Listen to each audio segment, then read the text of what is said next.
Shana Tova. Wow.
Because of my brothers and friends, because of my sisters and friends, please let me ask, please let me say peace to you. Because of my brothers and friends, because of my sisters and friends, please let me ask, please let me say peace to you. This is the house of the one I wish the best for you.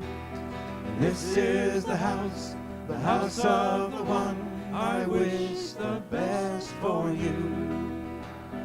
Because of my brothers and friends, because of my sisters and friends, please let me ask, please let me say peace to you. This is the house. This is the house of the one I wish the best for you. This is the house of the one I wish the best for you. Because of my brothers and friends, because of my sisters and friends, please let me ask, please let me say peace to you.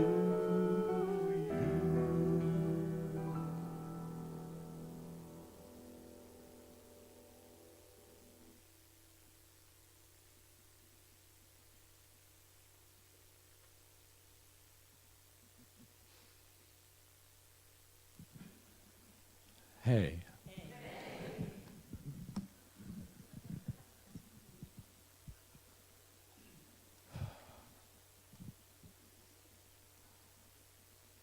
You know, the interesting thing about a new year,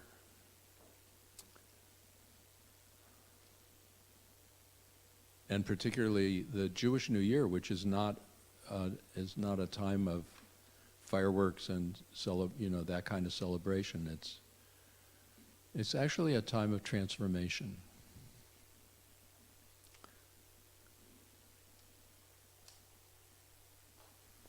As we were kind of beginning the process, Stephen was mentioning to me, what if this is real? Isn't that what you said? Do you want to add anything to that, or that just? Well, not only real, but what if this is the time? I mean, like, what if this is the one? Excuse me?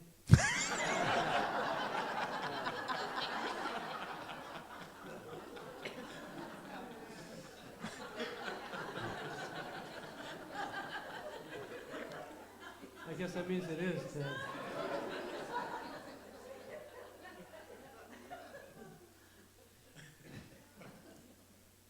I mean, the image is kind of startling if you really think about it. Like, what if everything fell away and we stepped into the river anew? I've been harping on this river thing this year. Heraclitus said you can't step into the same river twice. I'm absolutely positive you can't step into the same river once, because it's never the same river. If you put your toe in, it's one river, but then you get the ball of your foot in, it's another river, and the heel of your foot in, it's another river. It's never the same river. It's just an illusion of our mind that keeps things steady. And that really helps us in our capacity to maneuver in the material world, but it inhibits our capacity to maneuver in the spiritual world. And the difference between the material world and the spiritual world is one of the difference between exclusivity and inclusivity. Like, the more exclusive our awareness, the more separate our experience, the more confused our purpose, the less spiritual. And the more connected we feel to each other and our planet, the more inclusive our consciousness, the more clear our purpose, the more sure our meaning, the more spiritual our consciousness. It's not really a mystery. It's almost like a scale. Like, how are we doing at any given moment? How separate do we feel? How together do we feel? How locked are we into the world of the mind? And I'm not opposed to the mind. It's just if we could get clear that the mind has its function, and the mind's function is actually not geared to bring us joy. It's geared to bring us momentary happiness. It's also geared to bring us momentary pain, because the mind is a mechanism of contrast. We can't know things without a contrast. You can't know up without down. You can't know sweet without sour. Like, if we could just get this, that we keep asking our minds to do something the mind can't do. And sometimes we pretend the mind will do it, and then it gets really weird.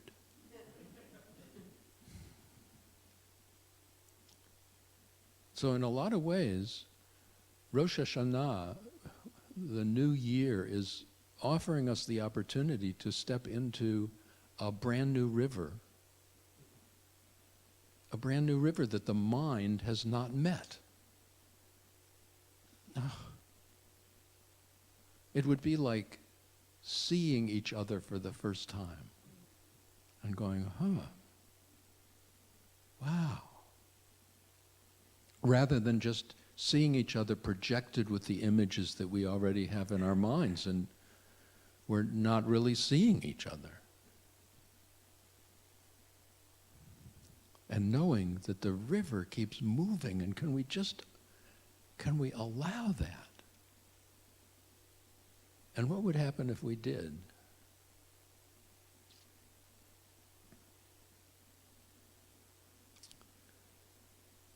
what would it be like to let go of a year? Really to let you, maybe we can't totally forget it, but to let go of the charge that moments have for us. So yeah, we could remember that, but we're not drawn to it, we're not pulled to it, because if you look at your mind, our mind is always practicing what we get pulled to. And what if there was nothing pulling us that way? What if we, yes, we remember, but we're not getting pulled?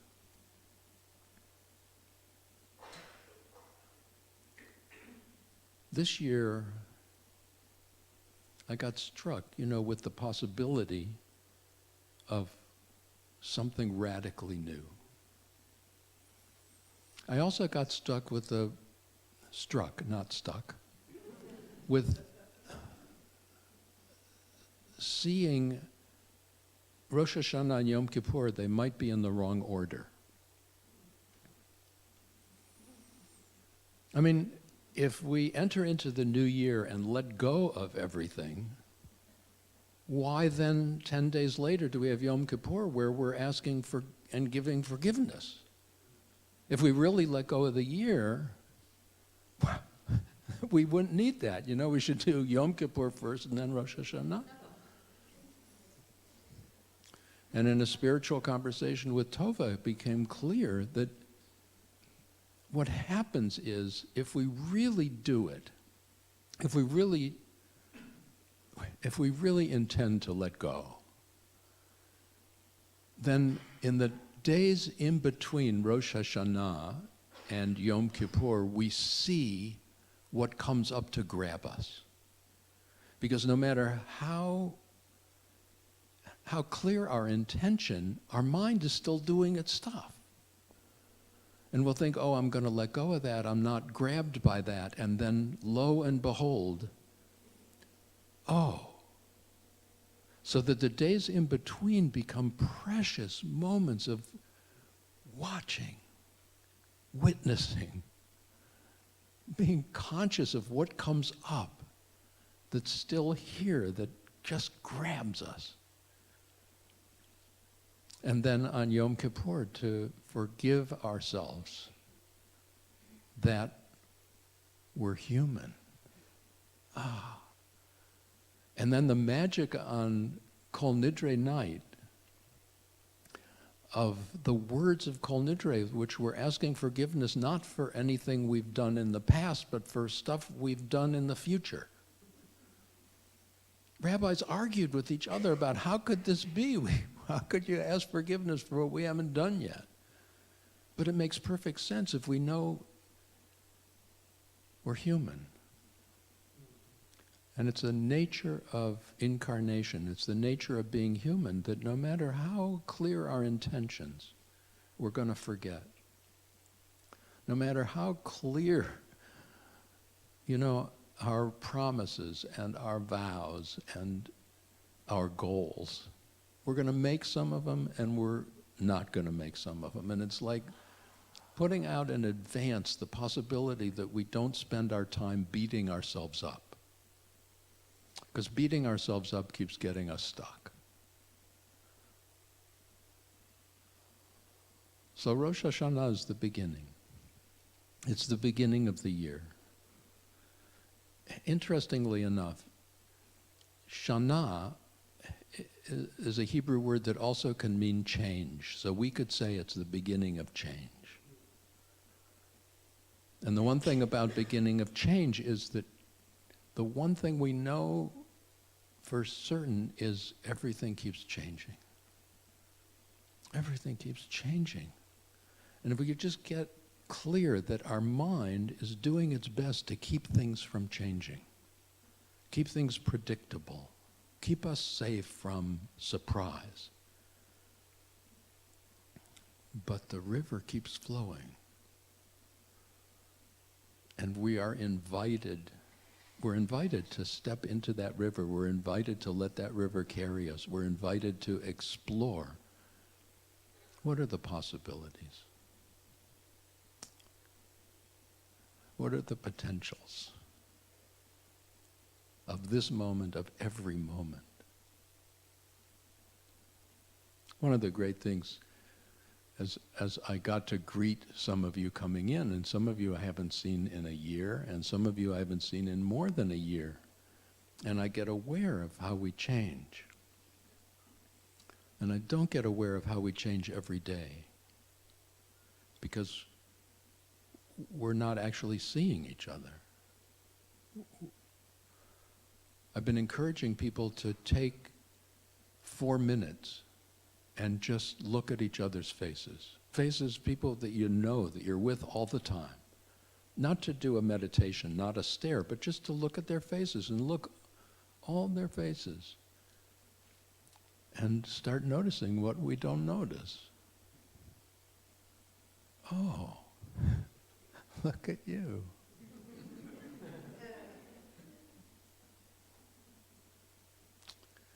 So welcome to this moment. It's a moment of possibility. And the interesting thing about such a moment of possibility is that nobody can do it for you. You know, I'd like to say, I'll do it for you. And I'm not gonna. I'm gonna do my best to do it for me. Those who are going to be singing to us are going to be doing their best to do it for them. So I'd like to invite you to step into an intention of doing it for you. And just wondering what would happen? What would it be like? Just to step into something different and to step into something new. To step into something that will change with each moment. And to be present. It's not always going to feel great. It's not always going to feel terrible. But it's going to feel so alive. It's going to feel so rich. And it's going to open the reservoirs of profound acceptance and the reservoirs of unconditional love. So we begin with light, and you'll notice the candles are already lit. For me, that's important because the light is always here already. We actually don't bring the light. We remember the light. We find the light. We bless the light. But the light is always here. And it's yearning to be seen, yearning to be recognized, yearning to be celebrated, and yearning to be expressed, yearning to be shared. So I encourage you to just wonder, where's the light now? I mean, yes, the light is up here, but where's your light? Is it inside your head? Is it inside your heart? Is it inside your cells? Where's your light? Is it a thought? Is it a sensation? Is it an image? Is it a sound? Is it a vibration?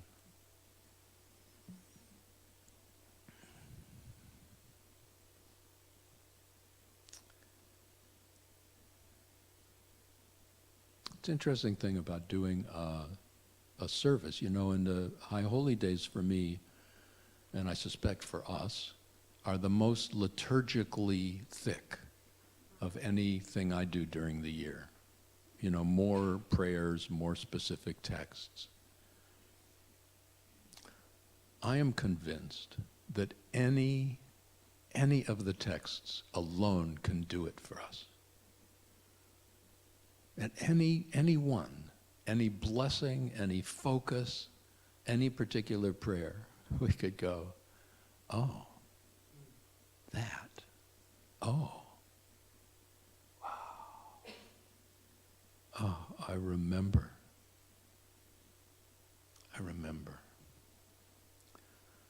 Because that light we seek is always already here. We just tend to forget that it is.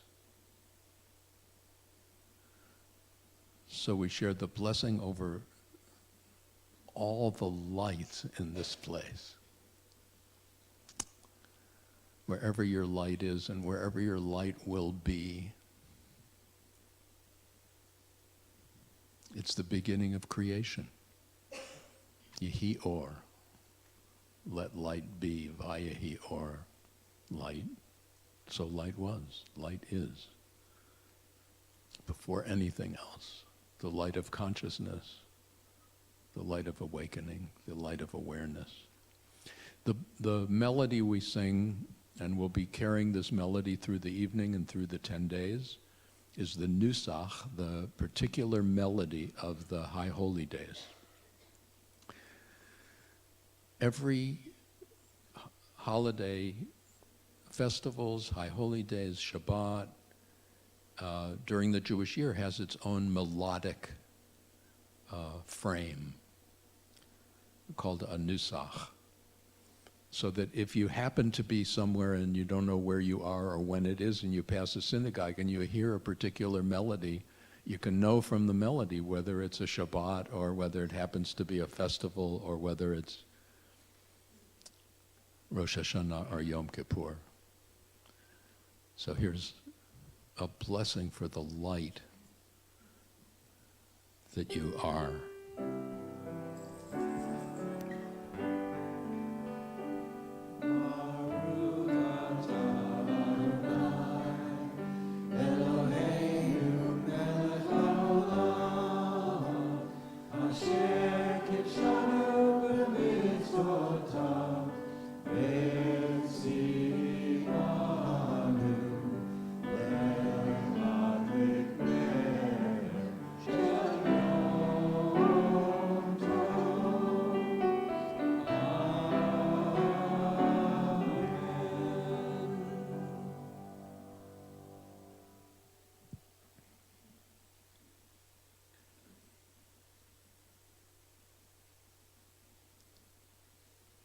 I was just wondering if I could see anybody going, wow.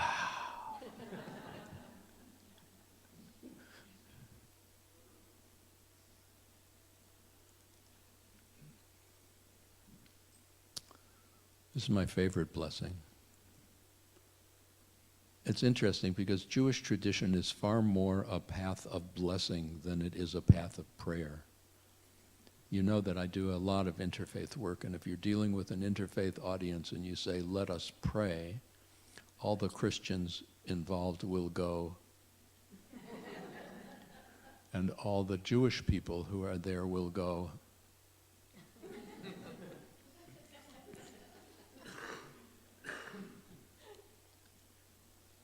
Like blessing is a way of connecting an action to sacredness. Blessing is a way of connecting earth to heaven, material world to the inclusive world of consciousness. It's a way of sanctifying any particular act. We're not just doing this act. As we do this act, we recognize we are making a connection.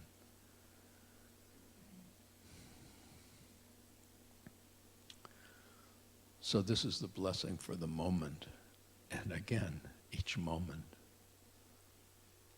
Thank you for the opportunity to be held in life right now. It's working. Thank you for the opportunity to feel support for the uniqueness of each of our beings.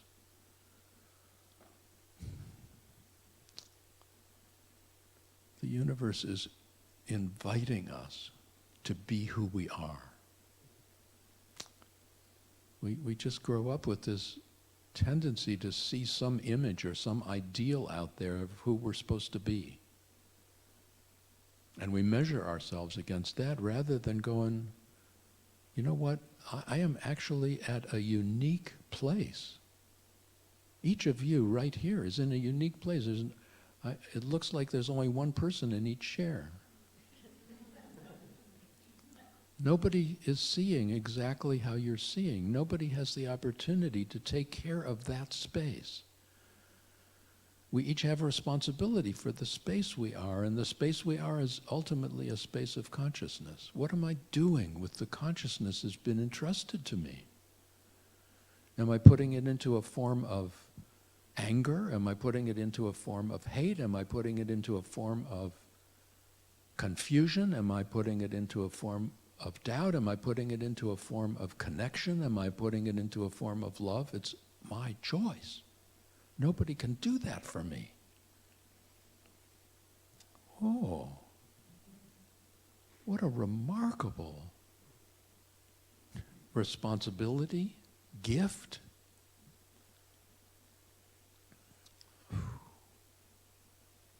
To say a blessing of gratitude for being held in life right now, for saying a blessing of gratitude for being supported in being who we are, for discovering the depths and the gifts of our being, and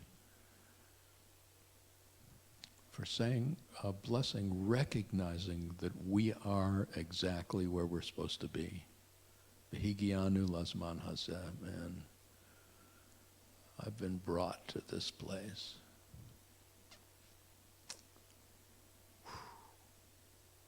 You never know, this blessing could do it for you. You could just go, oh, it's true. And the melody's going to sound remarkably familiar.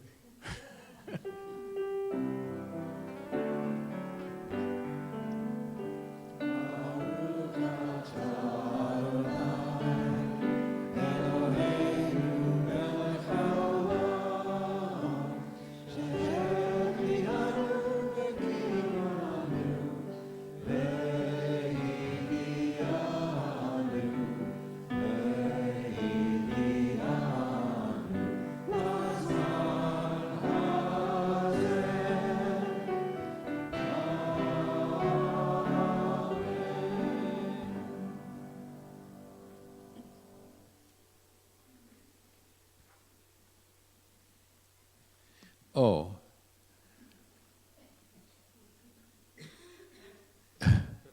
You'll notice that cleverly both screens have the same thing on them.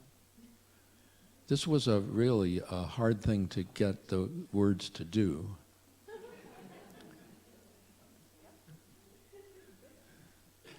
And you get to use whichever screen you want. So if you have any questions about that or any doubts, just try the other screen. Teshuva, these are called the days of Teshuva. Shuv is to return, to turn back, Teshuva. And ultimately it's a returning to the essence of our being. It's not a returning to a place as much as it's returning to an authenticity. It's returning to a realness. It's returning to the heart of our own being. It's actually a problem with incarnation. Incarnation comes with a guarantee of forgetting. I mean, that's just how it is. We forget that we incarnated, and we think that this is all we are. And we tend to serve this particular manifestation, and we get concerned with this particular manifestation, which is fine, except we forget that, actually, we're the ones who created this one. We created this particular personality to get what we could from the world in which we found ourselves. And we did such a great job that we even convinced ourselves. So we say return to the essence of your being. There's a tendency, particularly for the little self, to go, what? What? I am. This is Ted. Rather than, well, I have within me the consciousness that created this Ted. Oh, I don't mean the physicality, the cell by cell, but this identity. I made up Ted. I mean, if this disillusions anybody, this is a made-up being that's talking to you. And I'm talking to a bunch of made-up beings. But behind each of you, each of us made-up beings is the one who made us up. And that one is, that one has a consciousness that's far more inclusive. That one has a consciousness that's far more connected. So to say return to Teshuva is to return to the one behind the Ted. To return to the one behind the particular mask that you're wearing, but precious, unique, wonderful. But we're really in trouble when we think that's all we are.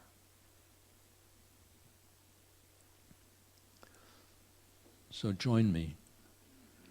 We meet the energies of these days as a community to remember the holiness that awakens within each one of us. We meet to consider the year that has been, to celebrate the many moments of blessing, and to find the love that allows us to release moments of pain we have met. We open our hearts to ourselves, to each other, and to the universal one in whom we are sustained. On the brink of this new year, we awaken to renewed choice. We seek the visions, intentions, and actions that will more clearly reflect the loving and peaceful heart, always at the center of our being. Teshuva is the return we seek now. It is the inward turning toward the source of our wisdom and our strength. In tefillah, in prayer, we turn within, celebrating the peace we wish to be. Our prayers are foundations for the fuller awareness, celebration, and expression of our being. We strive to express our most authentic self through acts of loving kindness in our world. The book of life is once again open. We are called upon to inscribe our destiny. And here's the problem with this book of life. You know, the image is that on Rosh Hashanah, the book is opened,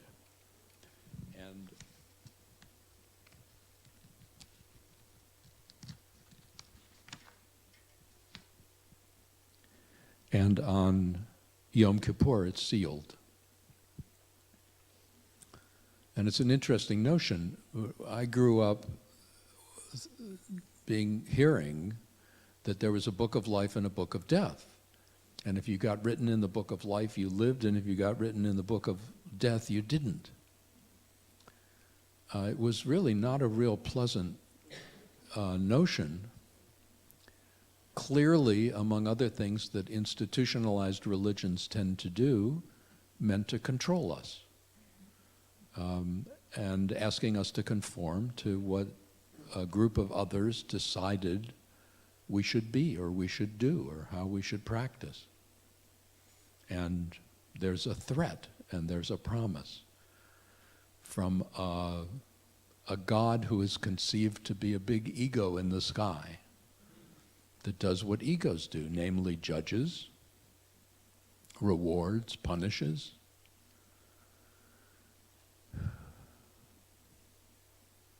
God is actually an acronym, grand old deity.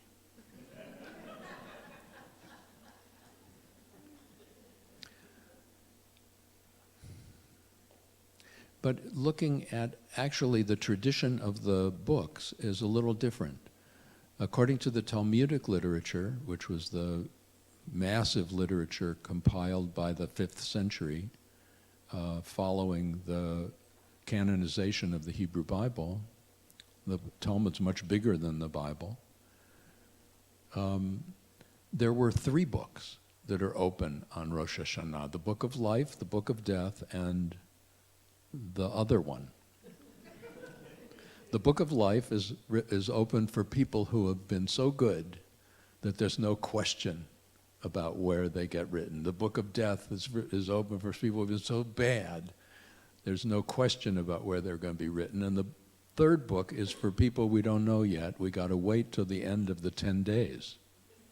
So you got 10 days to decide which book you're going to get inscribed in. But it's not about who's going to live and who's going to die. The book of life, to be written in the book of life, is a reflection that you're alive. I mean, alive to your life. You're aware of being. You're aware of celebrating. You're aware of loving. You're aware of intending. You're aware of newness and nowness. And to be written in the book of death is the book where you're walking around almost like a zombie. You're following a calendar, you're following an appointment schedule, and there's nobody there. We're all both. You know, sometimes we're conscious and sometimes we're not conscious. Sometimes we're automatons and sometimes we are fully alive beings. We know those. But it's we who decide if we're going to be alive or dead. And you know how dead feels. And you know how alive feels. So you wonder whoever would decide to be dead. I mean, don't you wonder? The truth is, being dead is predictable. Being dead is not being surprised. Being dead is knowing exactly what's going to happen, what you can expect.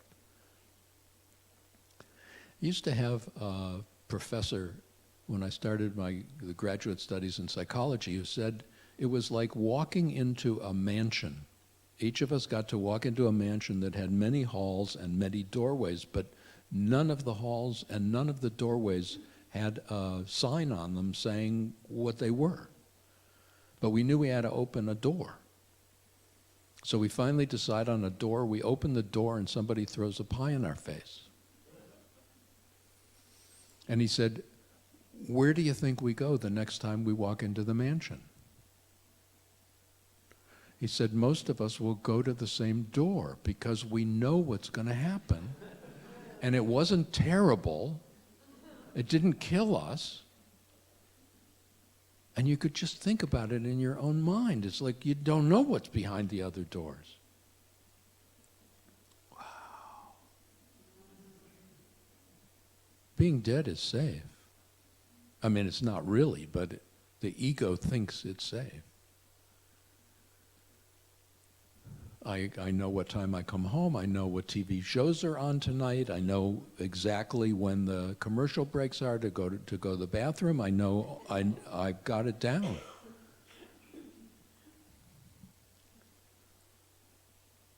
Oh.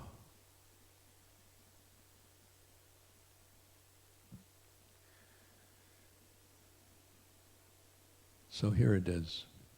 On Rosh Hashanah, it's inscribed. A kavanah is like intention. It's interesting. Rosh Hashanah is a time to inscribe an intention for a new year. And on the day of at-one-ment, on the day of atonement, it is sealed. And true Teshuva, true return to the being we are, true prayer. For me, prayer is stepping into the life we seek. Prayer is not asking God to do something for us as if God didn't know we needed it. I mean, it's so interesting, this notion about a God who knows everything and sees everything, but we decide we got to tell him what we need. Well, I don't get that one. No, for me, prayer is something real. It's using the gift of consciousness to flow it into the world we want, to flow it into the self we want to live. It's like it's offered us. We get to put consciousness into whatever we want. Consciousness keeps saying, okay, put me into pain, okay, put me into joy, okay.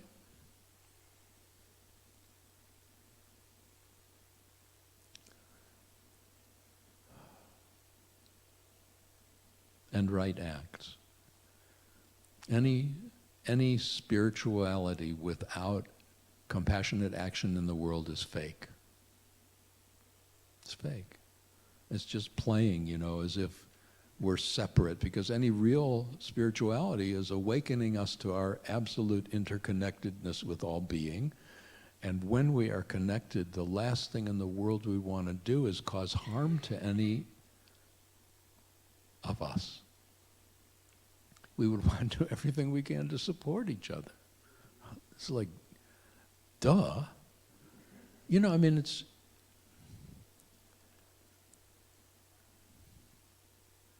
It's like, what do you need? How can I help?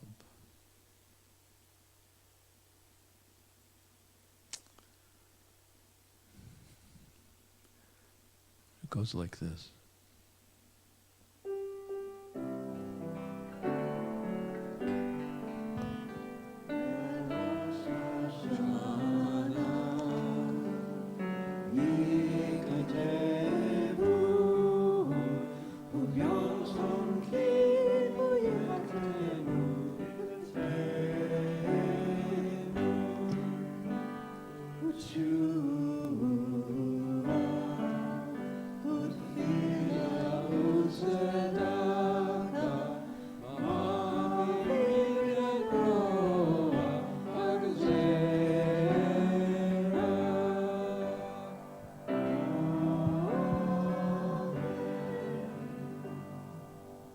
And read with me, please. On New Year's Day, our kavanah is inscribed, and on the day of at-one-ment, it is sealed. But true return, true prayer, and right acts turn us from our fears.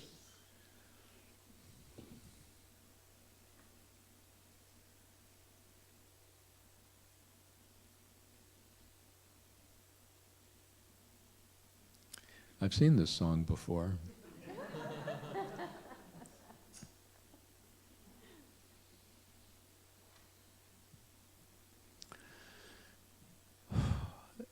Each one of these things is the whole thing. If I just had this one, it would be enough. If I just had the other one, the last one, it would be enough. If I just had one of the blessings, it would be enough. Now, just imagine if I just had this moment, it would be enough. If I just had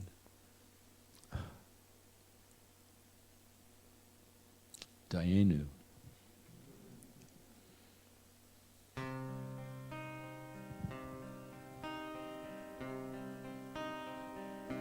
I open my heart to this moment. I open my heart to this time. I open my heart to this moment. I open my heart to this time. I am here to learn, and I am here to teach. I am always here. I am here to love, and I am here for good. I am here. I open my heart to this moment. I open my heart to this time. I open my heart to this moment. I open my heart to this time. I am here to learn, and I am here to teach. I am always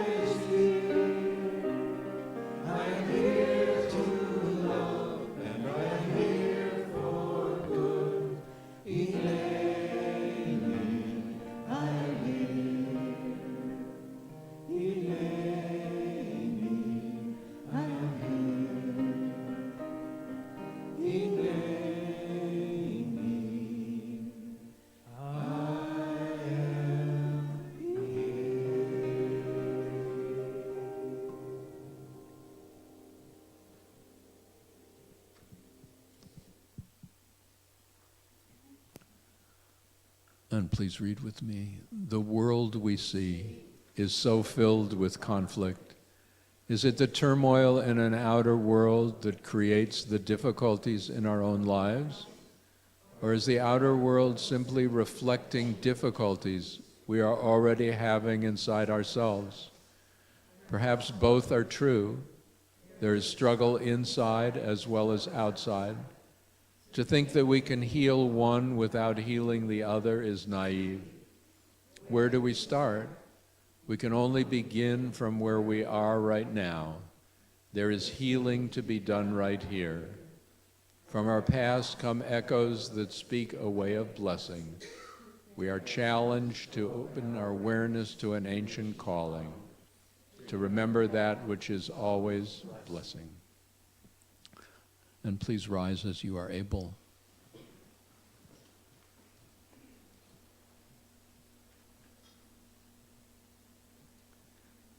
Sometimes I've become aware that this call, often called the call to worship, is among the most radical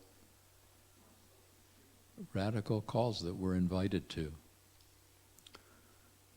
Because we're invited to do that which the ego, that which our separate self, has the most trouble doing. We're invited to say yes to it all. We're invited to let go of resistance. We're even invited to say yes to all the voices in our head that are saying no. We're invited to a radical yesness, a radical acceptance. And the image is that there is an energy that is flowing through us that is infinitely and unconditionally accepting. That's what it does. It's not accepting at one moment and not at another. It's not making a decision to accept or not to accept. It's just what it does. This notion that God gives some and not others, this is our little ego talking. This is not a universe. The energy that's offered is absolutely abundant. So we'll repeat the words together and then sing it. We'll actually sing it twice so that you'll hear the High Holy Day melody of this. So, Baruch Hu et Adonai Hamvarach, bless with the eternal presence, the one who is blessing. Baruch Adonai Hamvarach le'olam va'ed. Blessed is the eternal presence, the one who is blessing eternally.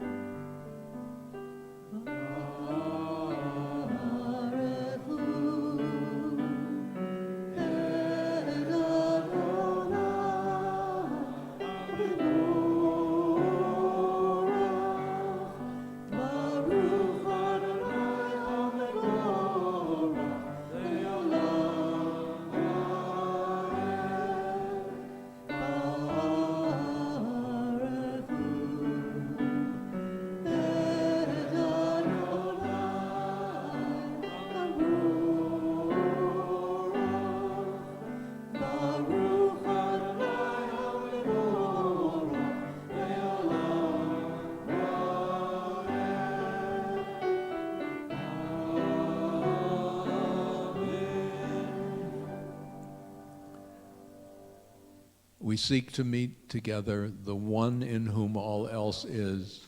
We seek again the fullness we have touched before. We would reach beyond the ordinary and welcome the embrace of a universe. There are words reaching out to us through time and space, words that challenge us to remember the one we are, words to carry in the mind, words to hold within the heart, words to breathe and words to walk, words to share through acts of love. There are words with which we call to the self hiding behind the pretense and unconsciousness of our days. called to awaken as the one we are. Shema Yisrael, Adonai Eloheinu, Adonai Echad. The eternal awakens within us as our God. The eternal is one.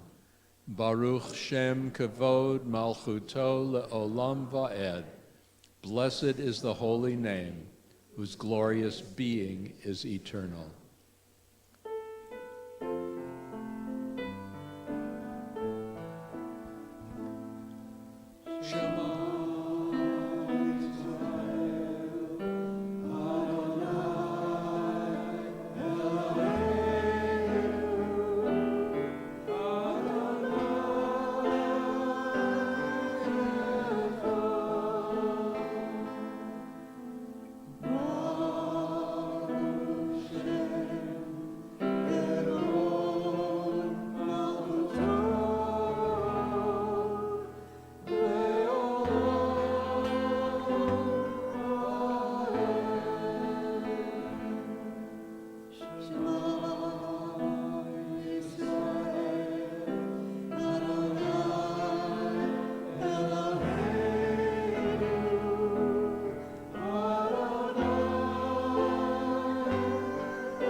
And please be seated.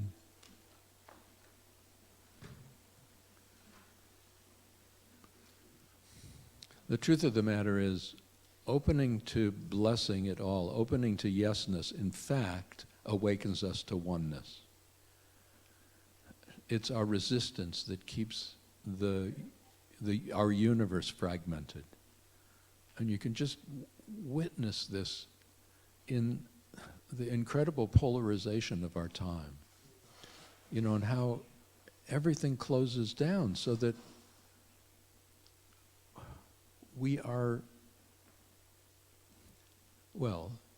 seeing what we believe rather than believing what we see.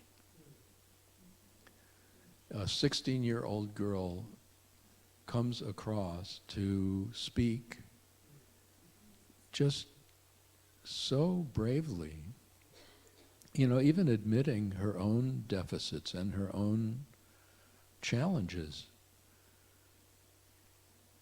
And she becomes a terrible threat. And it's like, this is a child. It's like, what? Kids take a day out of school and try to call attention to the fact that they see that the world they are inheriting is being destroyed. And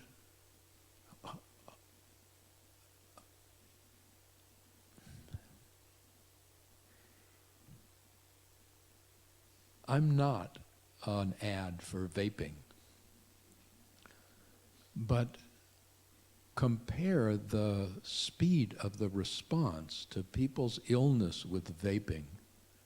In Massachusetts, declaring it illegal to sell any vape products, to what we've done with guns.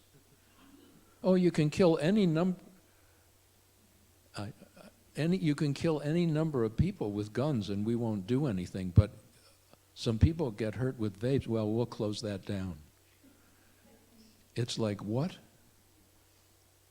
What exactly is going on here? And I'm not going to talk about anything political, so don't listen to this part of it.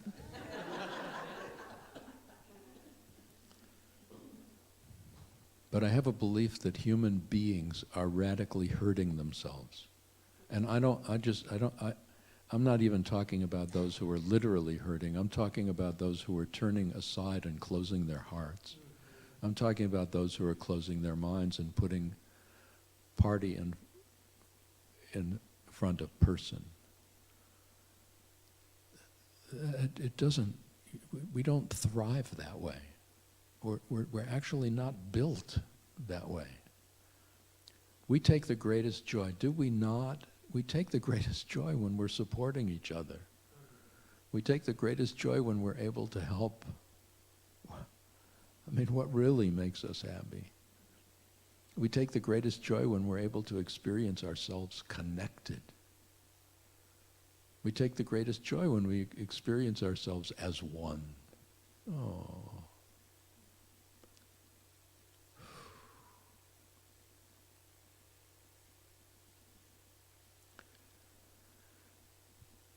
Our hearts are breaking watching. I don't know whether what's happening can be fixed. I don't know. But I know that what's happening within each one of us, you know, the pull to close, the pull to enter into the polarization, the pull to hate, this is what each and every one of us has to deal with. This is what each and every one of us has to heal. Because whether or not this particular experiment in life is going to continue, life itself will continue. And if it's going to continue, either in this form or in some other form, we've got to do everything we can to seed it with energies of love and energies of compassion. Which is to say, it doesn't matter what's going to happen, we still have to do the same thing. And wherever we are in our lives, wherever we are in our geography, wherever we are in our ages, wherever we are in our communities, we have to do everything we can to share energies of openness and of love, to move toward connection, to insist on the absolute dignity of every being, no matter how old, no matter how young, no matter the color of their skin, no matter their accent or their language, no matter their economic status, no matter their legal status.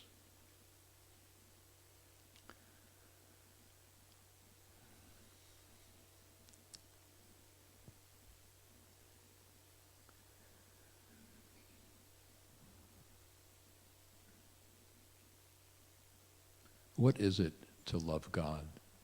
Many have sacrificed self to serve, yet love can only be an opening of self, a celebration of life. To love God must mean to experience more fully the wonders of life, and so discover through our love not obligation but freedom. Can such a love be demanded of us? Love is not something another can tell us to feel, yet this is the wonder of love. In opening to it, we find it. In searching after it, we remain simply searching. Let these words then be a gentle call to our hiding selves, that we might become more available to our world and to each other, that we might be here for life, that we might be here for love. V'ahavta et Adonai Elohecha b'chol levavcha u'v'chol nafshecha u'v'chol me'odecha.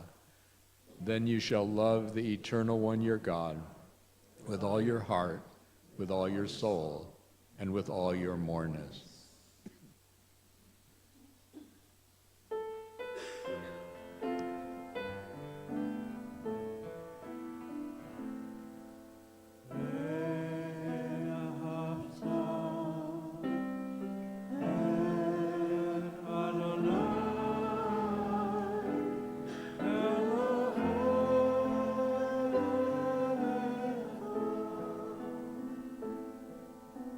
Oh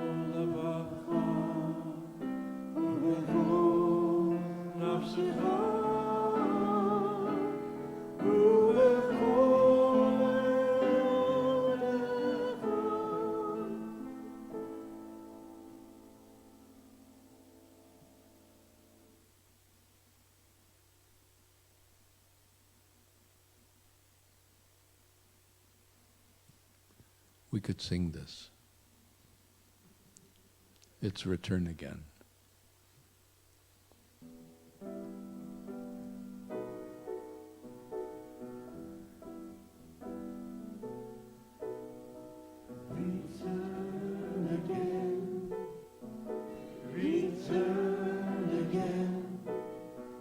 Return to the land of your soul.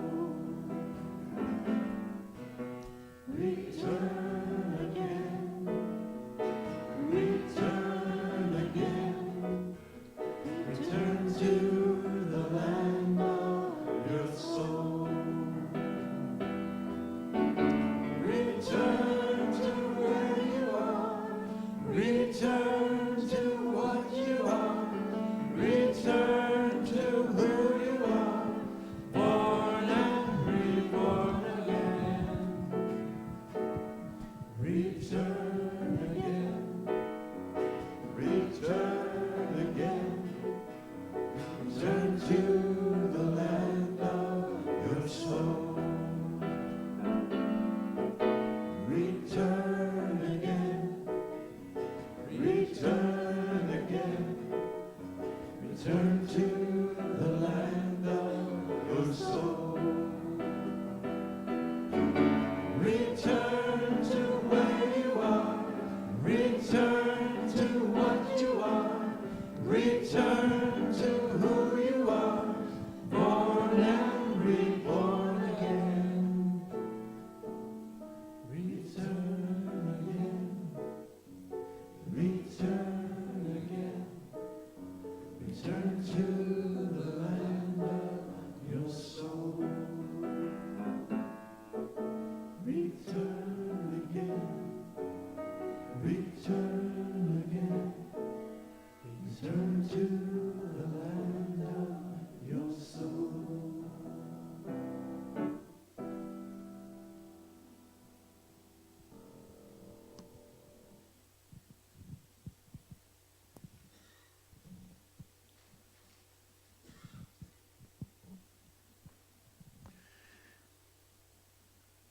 All of you are probably aware that this particular prayer, this particular text is usually done on Rosh Hashanah morning. And I know you're upset to find it instead appearing in the evening. But what we've found, particularly when High Holy Days fall on weekdays, is that the evening, more people are here in the evening than are here in the day. And from my perspective, this is really important. This is like one of the primal images of Rosh Hashanah. Rosh Hashanah is New Year's, but it's also Yom HaZikaron. It's also the Day of Remembrance. And it's also called Yom HaDin, the Day of Judgment. And we have this notion that there is judgment. You know, somehow we will be judged. And the notion behind this prayer is that, or behind this text, is that on Rosh Hashanah, on the new year, everyone, human beings and animals, pass before, well, human beings and other animals, okay? Pass before the throne and were judged. Oh. I remember being so upset with this that I didn't have it in any services that I led. And then I started thinking about what it would be like for God to judge me rather than for me to judge me. Like the most negative judge I've ever met lives inside me. If I had a friend who talked to me like my mind talks to me, I actually would not want to be with that friend very often. But at a certain point it occurred to me that the judgment of that full, accepting, unconditionally loving consciousness,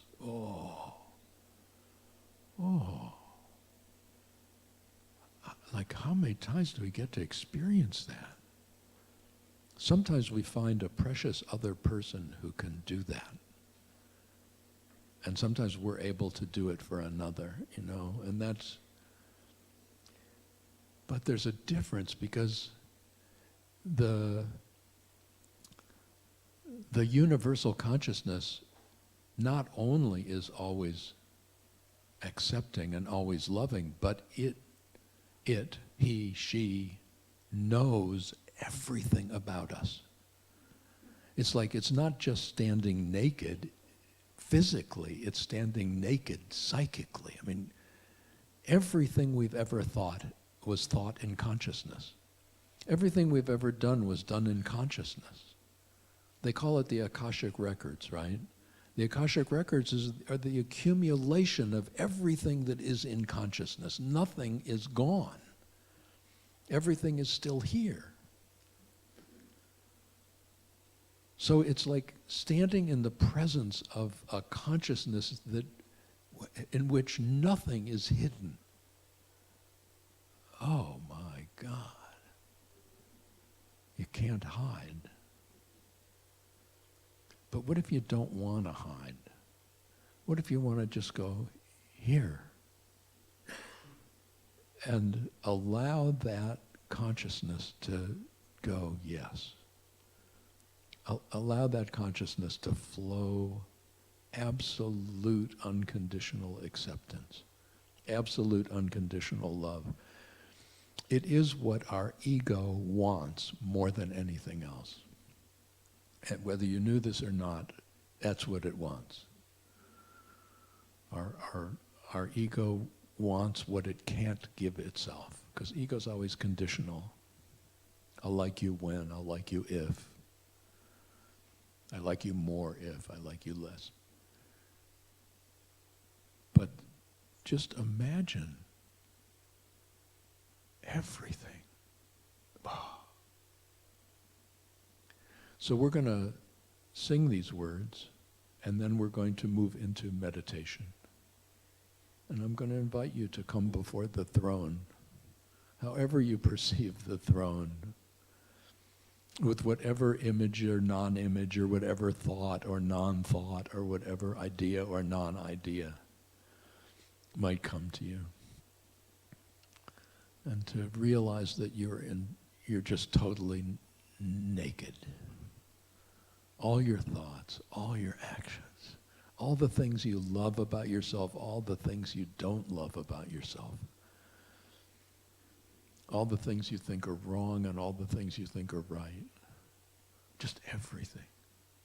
All the past, all the past, all the decisions, all the choices.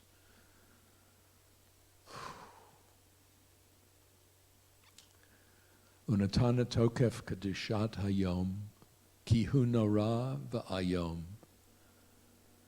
So we proclaim the awesome holiness of this day, for it is wondrous and powerful.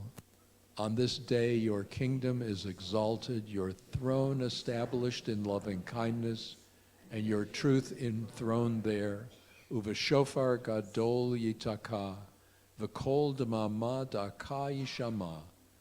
The great shofar is sounded, and a still small voice is heard.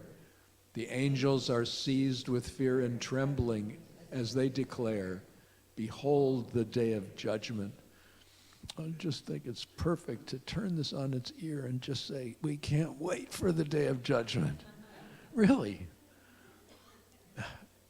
Please. Because this day of judgment is a day of radical freedom. This day of judgment is a day of radical liberation.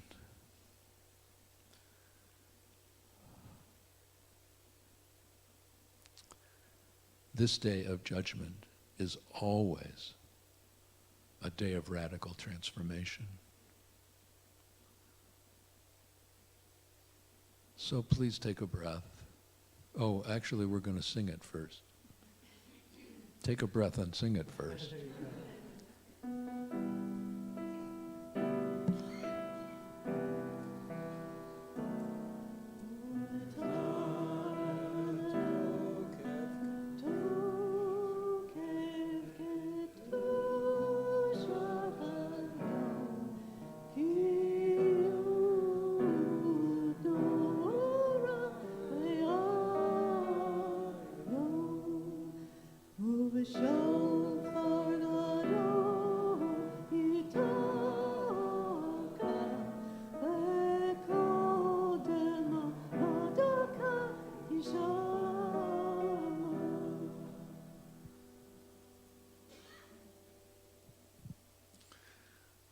And take another breath. And if you feel comfortable, let your eyes close.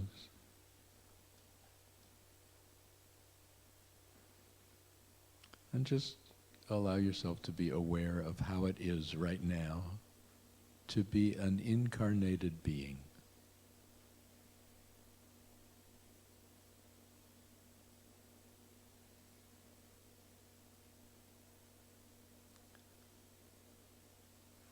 A totally connected being, awakening in a separate body, a separate time, a separate place, and seeking to make its way in this particular time and in this particular place.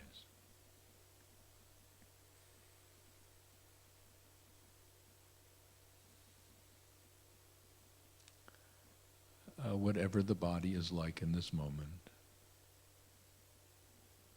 simply aware of how it is to be incarnated now.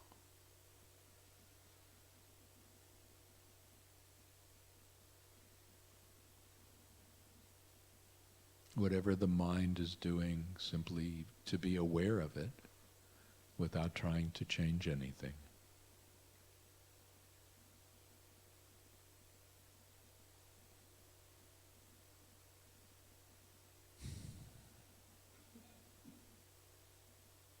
If feelings arise, once again, simply to be aware.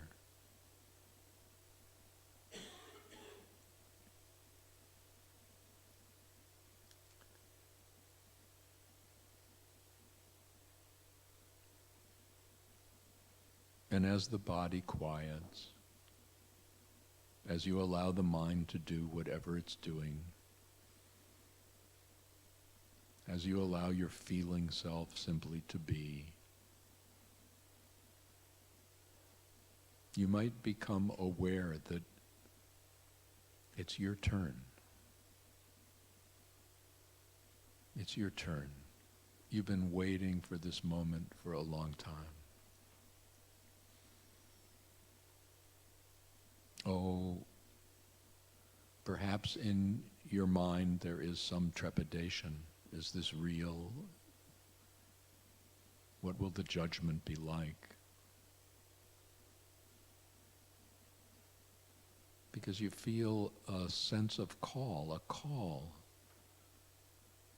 to present yourself before the presence. Oh, the presence might appear on some kind of throne, or the presence might appear as light, or the presence might appear as some figure.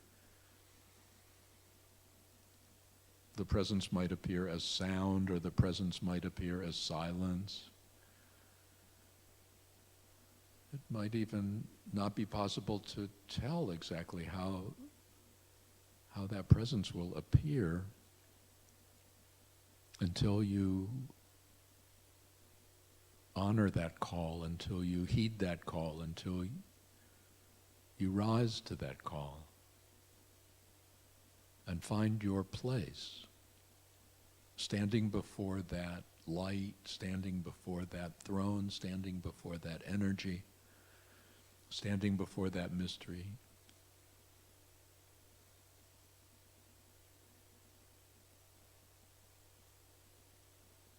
And in that moment, standing aware of a presence beyond understanding, beyond knowing, but a presence so real and so true and so full, so deep, so profound. And opening yourself to receive the judgment of this day, the judgment of that being, the judgment of that presence. And receiving that judgment perhaps as a vibration, a warmth, an embrace, perhaps as sound, perhaps even as words, yes.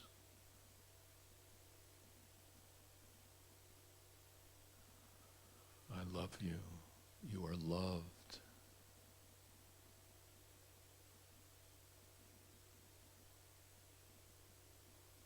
An acceptance so deep and so full and so great that the rational mind can hardly understand it, but knows every cell and every level, every act, every thought, every step and every misstep, every yearning, every fear, every joy, every sadness, every celebration, every pain.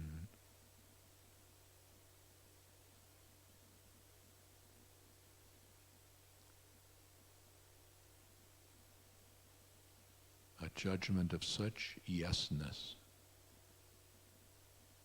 a judgment that is a blessing.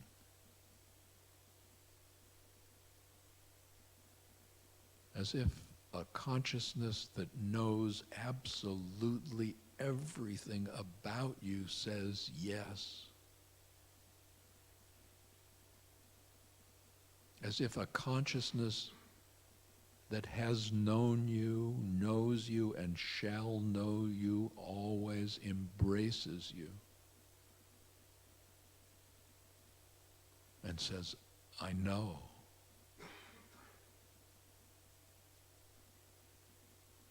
And you are loved. And you are exactly as you're supposed to be.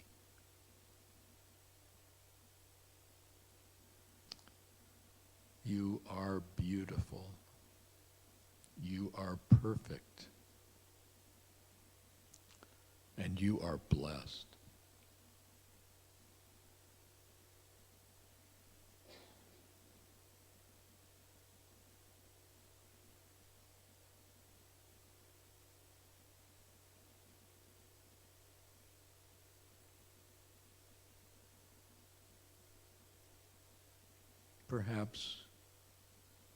Perhaps the moment resolves as a sound.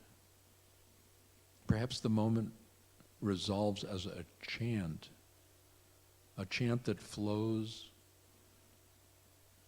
both inside and outside, a chant that finds expression through your voice, and yet a chant that's reflected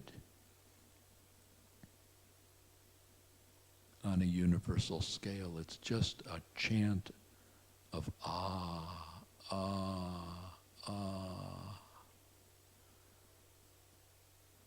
It's a chant of love. Ah, ha, va. It's a chant that flows with a breath that tones all three syllables of ah, ha, va, a chant that fills this space. A chant that fills your breath and your body and your mind, a chant that reassures, that confirms, that affirms. A chant that is an expression of being known and being accepted and being blessed.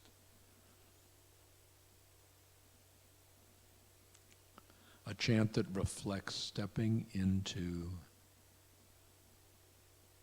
the fluidity of the moment, the fullness. And so the body of this incarnation takes a breath.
Once more.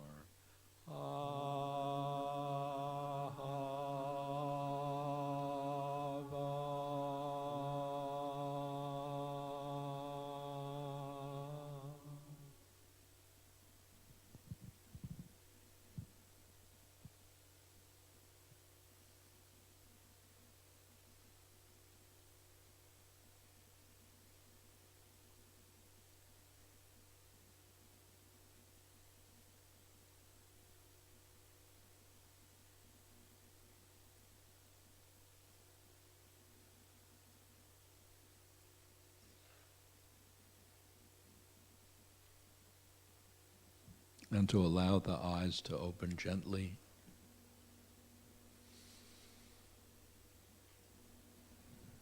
Help us, eternal our God, to lie down in peace and to awaken again to renewed life. Spread over us the shelter of your peace. Let us realize the vision of your wholeness, that we may experience the salvation that is your name. Shelter us from all that we fear. Help us see your way, even through times of darkness. Guard our coming and our going. Grant us life and peace, now and always. Blessed are you, Eternal One, who shelters all of us within your being. Forgiveness opens the door to change. It is the acceptance of what is that allows creation again to take place. Forgiveness releases us from past scripts of misdeed. Forgiveness begins the prayer for wholeness. True change comes through honoring where we really are in our lives. We speak words of confession that we might no longer be trapped in memories of our failings. Help us to face the incomplete moments in our lives, the unfulfilled promises to ourselves and others, that we might permit ourselves to move onward.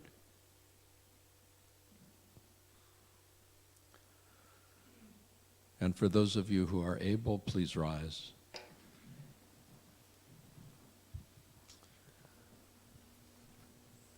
Avinu Malkeinu, Imenu Malkatenu, Avinu Imenu, Chanenu Ve'anenu, Ki ein banu ma'asim, Aseh imanu tzedakah v'chesed, v'hoshienu, our Father, our King, our Mother, our Queen, our Father, our Mother, be gracious and answer us, for we have too few good deeds.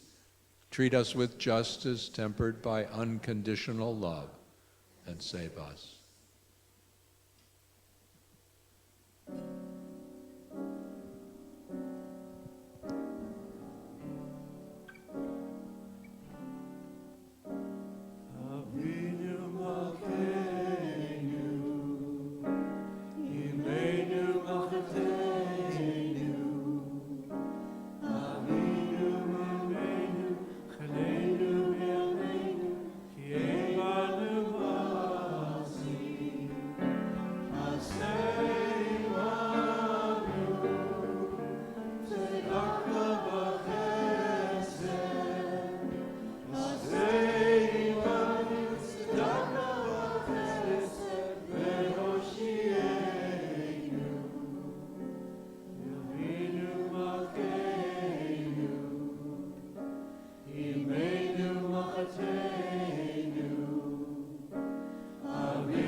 And please be seated.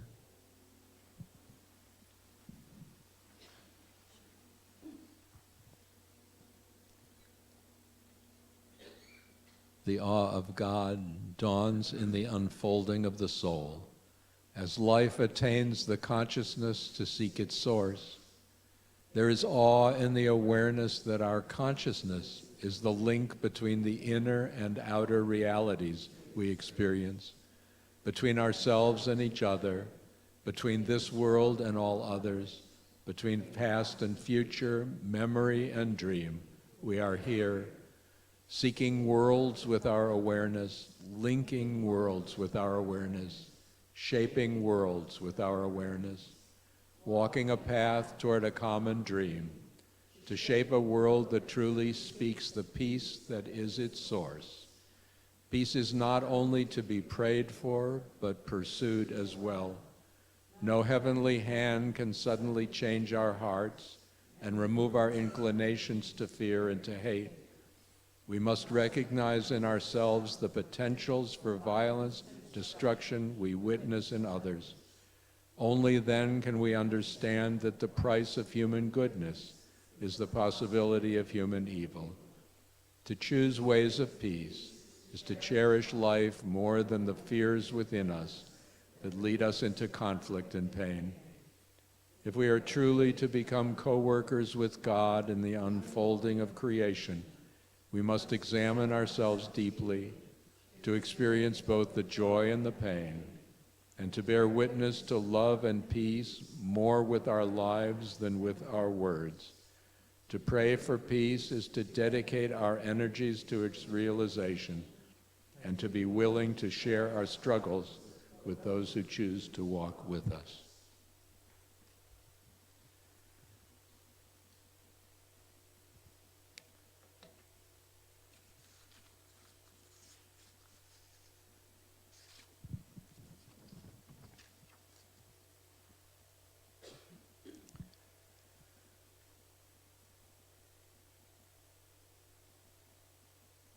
Boy, just feel the energy in this place.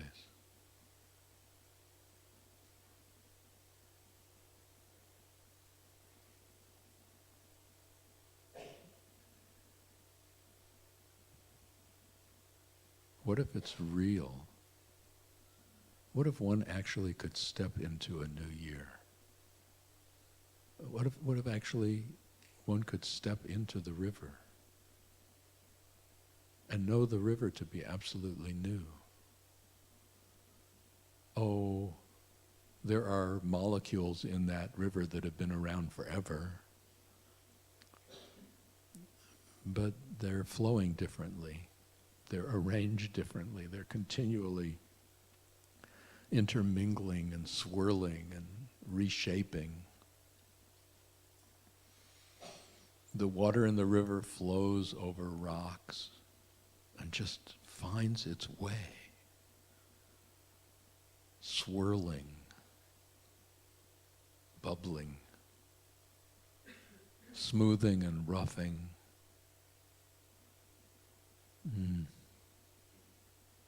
Sometimes so calm, and sometimes fast and furious. Always changing. Always living.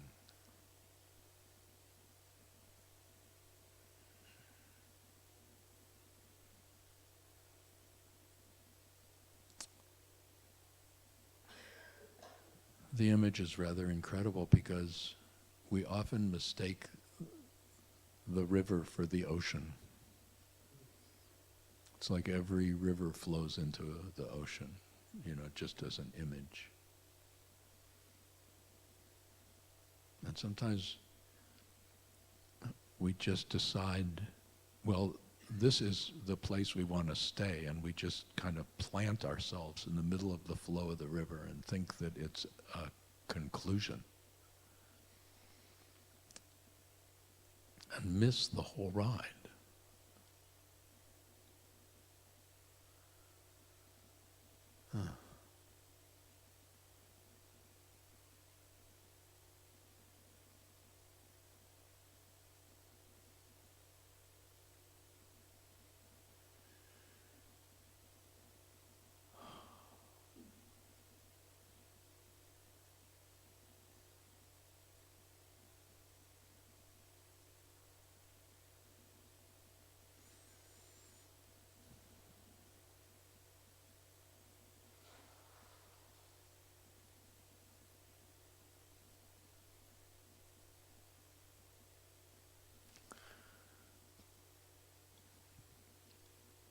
This is very special.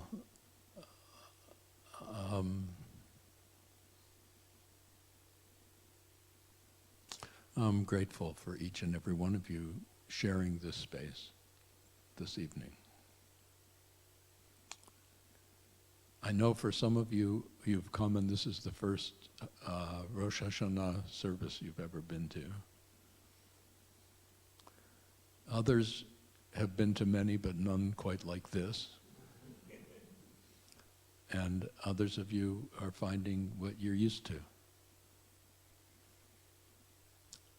But we create ourselves as an intentional spiritual community. Some of us have been meeting for years on these holy days. That's an amazing thing. Witnessing each other growing, witnessing each other changing. Doing everything we can to support each other's journey. I want to mention some of the people who have allowed this moment to be, one of the realities about having this happen is that it takes a great deal of energy, it takes a great deal of work on the part of a lot of people. This is Ruth Newell Falcon's list that I'm reading off of. It's really she has grounded this event and has been doing so for many years. And, all of us are incredibly grateful. We're deeply grateful to those whose sponsorship allows us to do this. We especially appreciate the generosity and support of Robin Kroll, Gail Resnick and Don Goldberg, Maria Berry. And we'd like to thank those whose Pray It Forward contributions made it possible for scholarships to these services. Shira Firestone, Claire Gray, Louise Green, Rabbi Jay Hyman, Adam and Julia Leibson, Linda Mihalek, Sherry Schmody, April Stevens, and Paul Bruno. We're grateful for the terrific team who greets you and checks you in at the door. Gail Resnick, Greg Dar and Deborah Luger Dar, Claire Gray, Chicky Hannon, who came all the way from Atlantic City.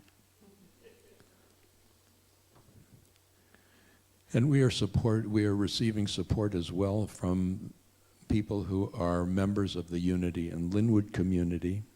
Reverend Nina Clark has worked with Ruth over the past few months, and their combined efforts ensured that everything administratively has flowed smoothly.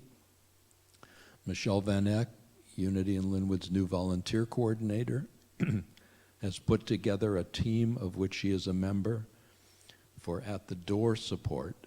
Stacy Bailey, Mary Sue Brooks, Judith Grace Hastings, and Marion Chustum. Just them. And thanks to Tori Horseman for jumping in and driving the shuttle van for us tonight. Did anybody take the shuttle? Well, thank you, Tori, anyways.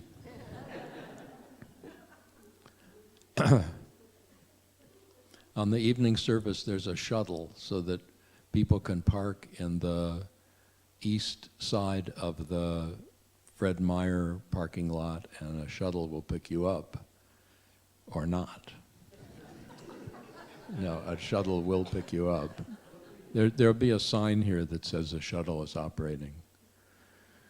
And if anybody has been omitted from the list, we're sorry. I want to say a thank you to Cameron Sullivan, who is really our incredibly supportive sound and visual person, who has provided the additional screen so that those of us with neck problems can have some relief from looking up.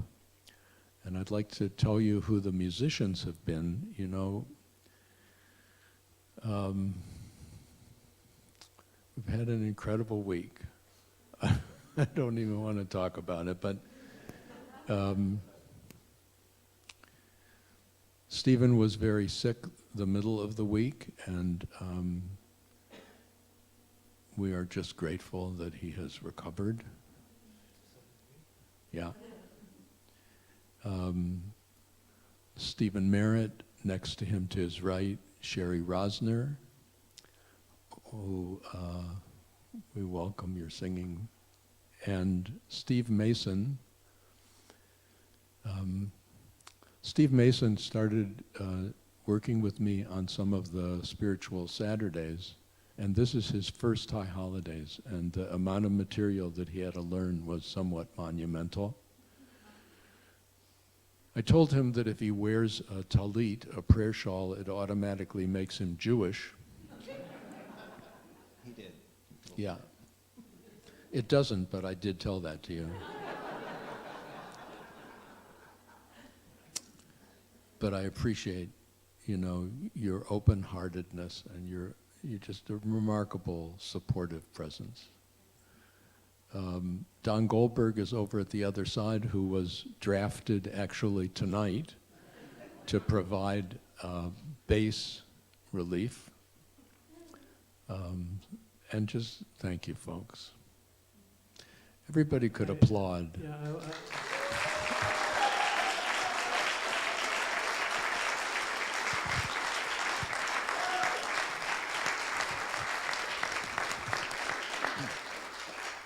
I just wanted to thank Jenny and Jack Hutmaker, because without them we wouldn't have had music. That's true. So thank you, Jenny and Jack.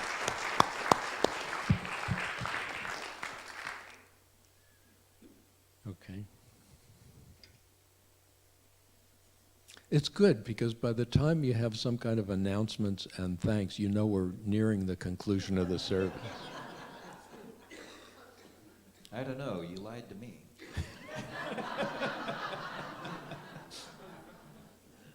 It won't be the first time. If you're able, please rise.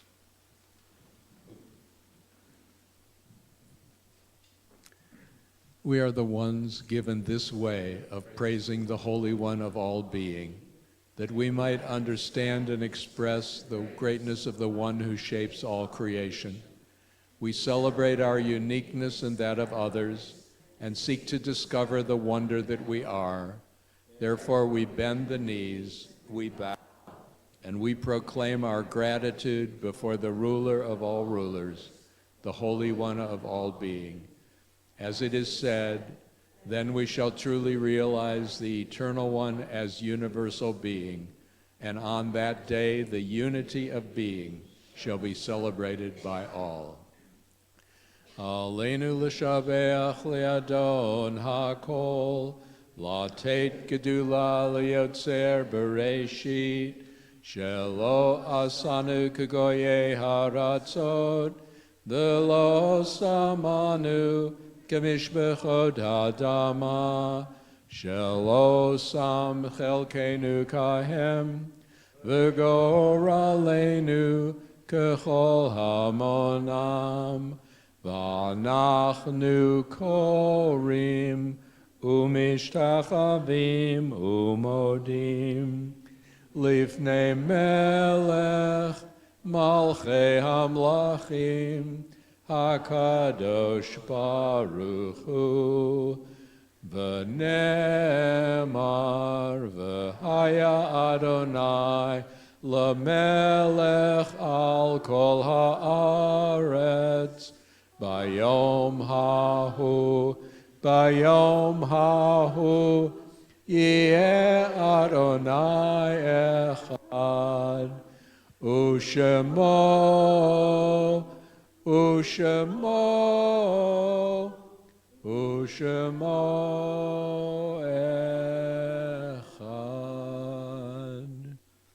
And we take a moment to call to mind, as we do at the conclusion of every service, to call to mind those who are no longer with us on this level of being, those who continue their journey on other levels. Perhaps we allow their images to form in our mind's eye. Perhaps we remember their names. Perhaps some moment when our lives touched theirs. We seek to remember those precious ones, that we might awaken to the fullness of the remarkable life we live, the incredible opportunities for meeting, for supporting, for healing, for loving. We seek to celebrate that which has been, that we might enrich our lives in each moment.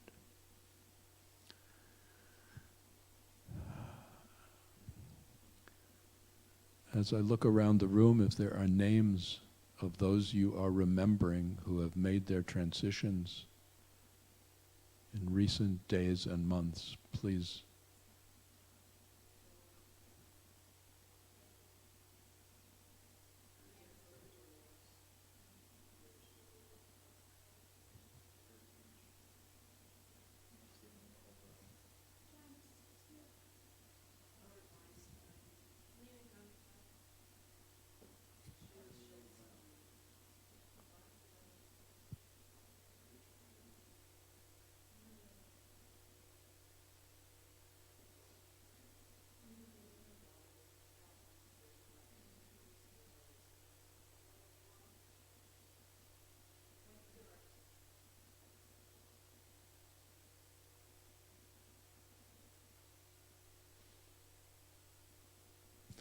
We hold all those who have been mentioned in the light of love.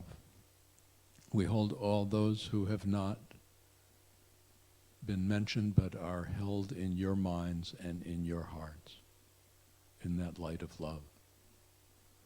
And we celebrate our connections that continue to bind us together in sacred community. And we share these words of praise called the Kaddish prayer. Yitgadal v'yitgadash shemei Rabbah, bialma divra chirutei v'yamlich malchutei, v'chayechon u'v'yomechon u'v'chayei d'chol beit Yisrael, b'agala u'v'zman kariv v'imru amen. Yehei shemei Rabbah mavarach le'olam u'lalmei almaya. Barach v'yishtabach v'yitba'ar v'yitramam. V'yitadar v'yitaleh v'yitalal shemei d'kudsha b'richu. Le'ela min kol birchata v'shirata. Tushbechata v'nechamata. Da'amiran v'yalma v'imru amen. Yehei shalama rabba min shemaya. V'chayim aleinu v'al kol Yisrael v'imru amen. Oseh shalom b'mromav, u'ya'aseh shalom, Aleinu v'al kol Yisrael, v'al kol Yishmael, v'al kol Yoshvei Tevel, v'imru Amen together. May the one who makes peace in the heights create peace for us, for all the household of Israel, for all the household of Ishmael, and for all humankind. And let us say, Amen.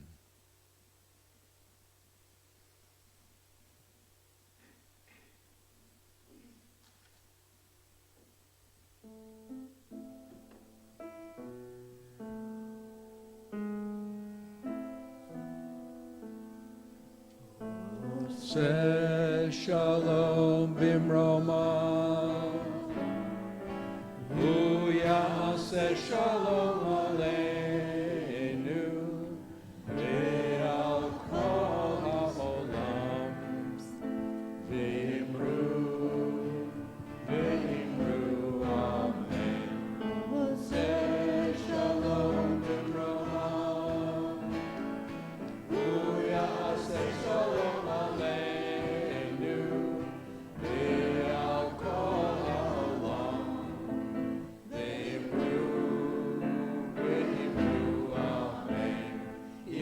Shalom, Yaseh Shalom, Shalom Aleinu, Yalkol Ha'olam, Yaseh Shalom, Yaseh Shalom, Shalom Aleinu, Yalkol Ha'olam, Yaseh Shalom, Yaseh Shalom, Shalom Aleinu, Yalkol Ha'olam, Yaseh Shalom, Yaseh Shalom, Shalom Aleinu, Yalkol Ha'olam, Shalom Bimroma,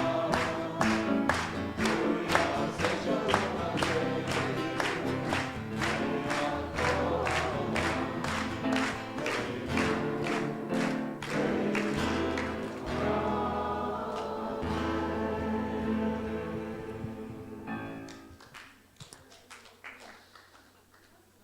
Wow.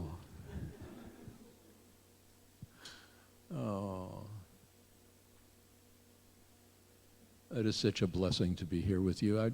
I'd like to invite you kind of to move together so that you feel the sense of this community.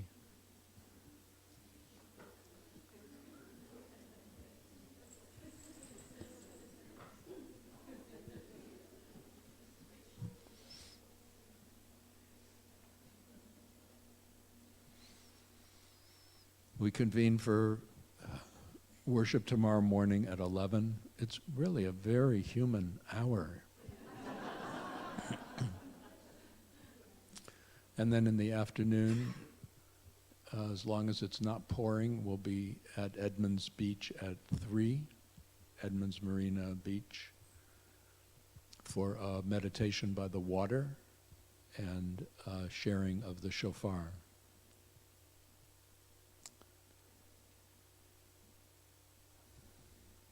And just in these moments of conclusion, to awaken to the incredible blessing of being able to share. Oh, a lot of the words and a lot of the melodies are ancient, but they are also absolutely new to the moment. Just as each and every one of us has had all kinds of experiences in life.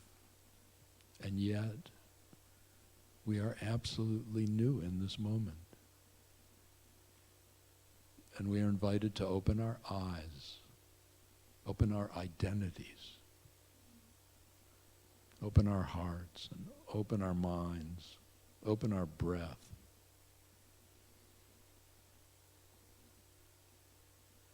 And celebrate stepping into an absolutely new river. Letting go and letting be.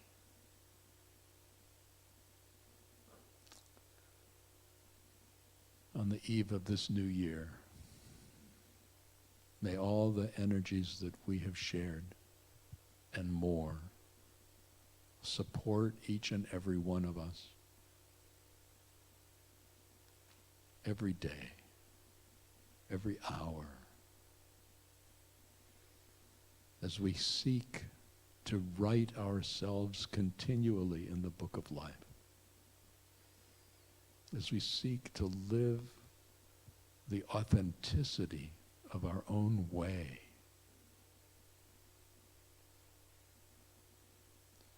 And we know our way is authentic when it opens us to connection.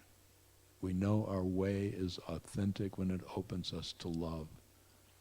We know our way is authentic when it opens us to compassionate action in our world. Holy One, thank you for these precious moments of community.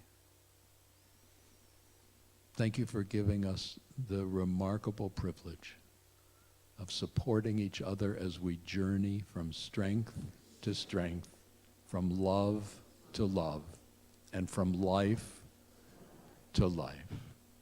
Shana Tova.